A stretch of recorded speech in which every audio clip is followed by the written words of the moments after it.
महाराष्ट्र में भारी बारिश और बाढ़ से हालात गंभीर बने हुए हैं। किसानों को राहत देने के लिए सरकार ने अब तक हजारों करोड़ रुपए जारी किए हैं। मुख्यमंत्री देवेंद्र फडणवीस ने भरोसा दिलाया है कि किसी भी प्रभावित किसान को मदद से वंचित नहीं रखा जाएगा। कैबिनेट की बैठक में महाराष्ट्र में जो बाढ़ की परिस्थिति तैयार हुई है, इसके ऊपर विस्तार से चर्चा हुई। कुल मिलाकर अभी तक 975 मिलीमीटर की बारिश हुई है, जो एवरेज के 102%, सरासरी के 102% इतनी ये बारिश है। विशेष रूप से धाराशिव, अहिल्यानगर, जलगांव, सोलापुर, बीड़, परभणी, इसमें पिछले कुछ दिनों में बहुत ज्यादा बारिश हुई है। धाराशिव में एनडीआरएफ की मदद से हेलीकॉप्टर से लोगों को बाहर निकाला गया है। कई लोगों को अलग अलग जगह पर उनके लिए रहने की व्यवस्था, खाने की व्यवस्था ही सरकार की ओर से की गई है। करीब एनडीआरएफ और एसडीआरएफ के 17 डिवीजन इसके रेस्क्यू ऑपरेशन में काम कर रहे हैं। इसके साथ साथ हमने ये तय किया है कि किसानों को तुरंत मुआवजा भी दिया जाए।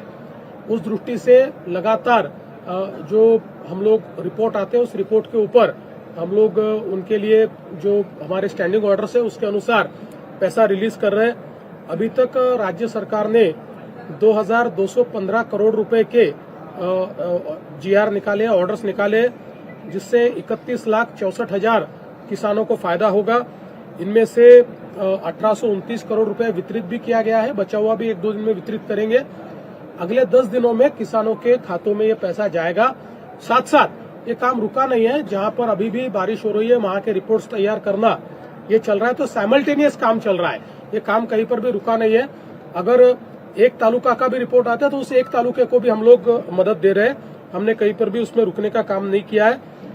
अभी हमारे सारे जो मंत्री है ये कल वापिस एक बार ये बाढ़ पीड़ित इलाके में जाएंगे। मैं स्वयं भी जाने वाला हूं, हमारे उप मुख्यमंत्री महोदय भी जाने वाले हैं, और हम लोग जितनी ज्यादा से ज्यादा मदद इसमें कर सकते हो करने की कोशिश कर रहे हैं। जिस प्रकार की कार्रवाई इस प्रकार की परिस्थिति में की जाती है, हिस्टोरिकली इस प्रकार की परिस्थितियों में जो जो निर्णय लिए गए वो सारे निर्णय हम ले रहे, और उससे आगे बढ़कर भी हम निर्णय लेंगे।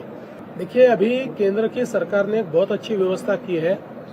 एनडीआरएफ के कुछ पैसे, रिलीफ के पैसे, ये हमको एडवांस में मिलते हैं, और उससे ज्यादा भी हमारा खर्चा होता है तो वो खर्चा करके हम केंद्र सरकार को रिपोर्ट भेजते हैं।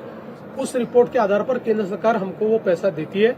इसलिए हम लोग जो एनडीआरएफ में हमारे पास उन्होंने डिजास्टर मैनेजमेंट में पैसा दिया हुआ है इस प्रकार की आपदा के लिए, उसको भी हम इस्तेमाल करेंगे। उससे ज्यादा पैसा लगने वाला है वो हम राज्य सरकार की ओर से खर्चा करेंगे। उसमें से जो एडमिसिबल है वो केंद्र सरकार की ओर से मिलेगा, जो एडमिसिबल नहीं है वो राज्य सरकार देगी। 8 लोगों की मौत हुई है, 10 लोग घायल हैं, हेलीकॉप्टर से रेस्क्यू ऑपरेशन चल रहा है, और अधिक हेलीकॉप्टर मिल सकते हैं क्या, ऐसा मुझे हमारे जो आपत्ति व्यवस्थापन मंत्री है गिरीश महाजन जी, वो स्पॉट पर है, उनका मुझे कॉल आया था। मैंने अभी जो यहाँ के कमांडिंग ऑफिसर है उनसे बातचीत की है और उनको निवेदन किया है कि कहीं और से भी आप पुल कर सकते हो तो आप कीजिए।